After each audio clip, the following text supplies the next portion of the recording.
I'm so paralyzed, Lord. I cannot bear all of this being so far out of reach. I need to... I hear you, little Mako, and so does he. This desire inside of you is very honorable. But you must be patient. If you act too quickly, you may destroy what you've already built. I don't know how much longer I can do this for you. I want you to talk about something less provocative in the meantime. Something safe. You will have what you want in the end, little Mako. Be careful and stay quiet. The alien agenda has been in effect for longer than the term UFO has existed. Despite thousands of years of close encounters, the true nature of this phenomena remains well hidden. Even the most invested whack jobs have yet to see what's beyond those flying lights.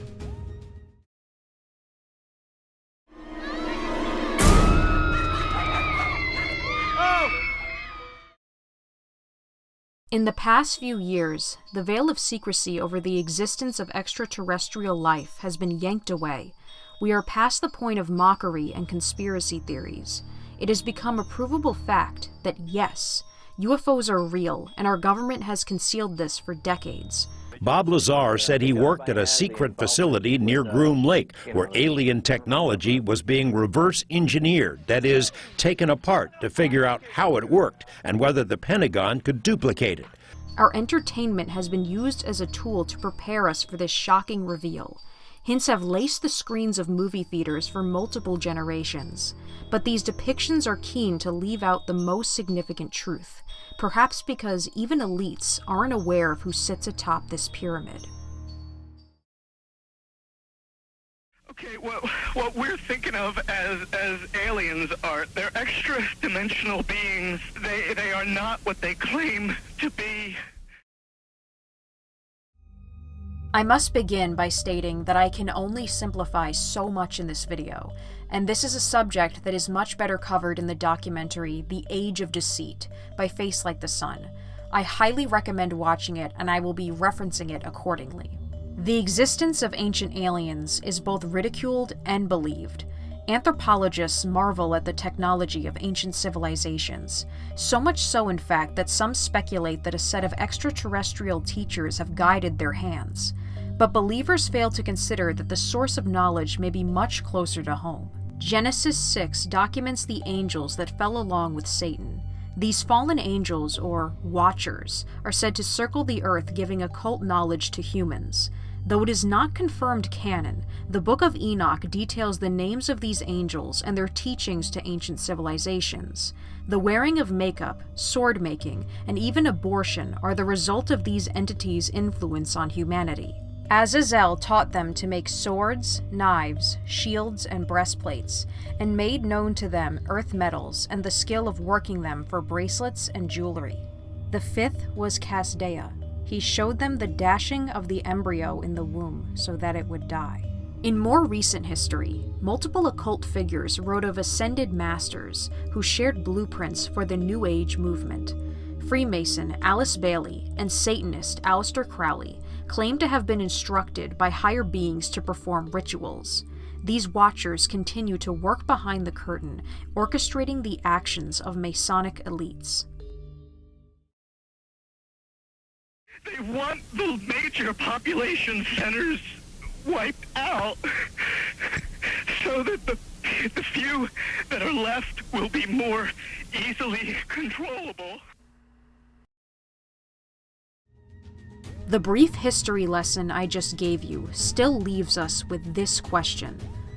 Why would these dark spirits masquerade as aliens from another planet? To answer this, we must look at things through the lens of the New World Order. If the goal is to deceive humanity into accepting the mark of the beast, then the alien agenda achieves 3 pivotal steps. 1. The rejection of Jesus Christ as God. Most people will see the existence of alien life as confirmation that there is no God. They will fully accept that the Earth is just one of many livable planets in the universe, and humans' interpretation of morality and the meaning of life is ultimately insignificant. 2. If there is no God, then humans should continue to evolve and become as powerful as the aliens they've made contact with. These aliens will be seen as highly advanced teachers. Humanity will strive to meet their standard through transhumanism, thus accepting the mark of the beast to reach full transcendence. 3. Remaining Christians who warn against this deception will be seen as lesser primitive beings. Genocide will be justified because these superstitions are holding back all of humanity from this utopia. Only the sacrifice of Christ can save us. It's not a ceding to despair to admit that we are lost without God's help. The alien abduction phenomena has created a community of misunderstood victims, but there is comfort for those who feel discouraged. Former researcher for the Mutual UFO Network, Joe Jordan, has come to a controversial conclusion on these experiences. His research confirms that alien abductions are metaphysical in nature, and therefore require a spiritual solution. He found that crying out in the name of Jesus Christ broke the spell that these demons cast and sent them fleeing. Before Joe's discovery, it was believed that these encounters were impossible to stop, and that the victims were given over to the whims of these beings entirely.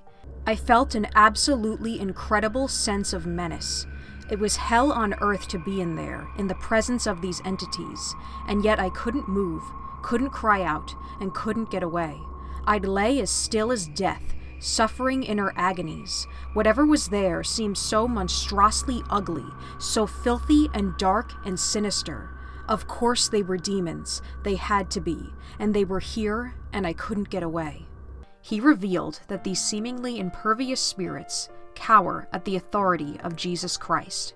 He was initially elated to find this missing piece of the UFO puzzle, but upon sharing his findings, his colleagues feared that this information would destroy their credibility. As a result, Joe Jordan was exiled from MUFON and the UFO community as a whole, because believing in God is apparently too much for people who believe in little green men. He now runs CE4 Research Group, whose mission is to expose these aliens for what they truly are and provide support for those suffering with post-abduction disorder. The divinity of Jesus Christ remains true even in the realm of the paranormal.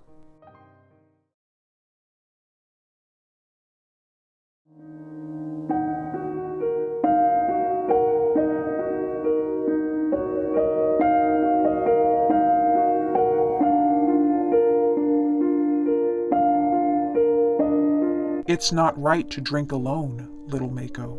I told you not to call me that anymore. Your past is never far behind you. You're not a special agent. You're just a woman who infiltrated the system to solve her own childhood trauma. Creating meaning out of pain. Isn't that what people do? You're in a losing game, Agent Mako. There are principalities and powers at play that go far beyond your capabilities. I just want them to have what I have, to receive the same gifts that I did. Lord, I just want them to know what you've done for me.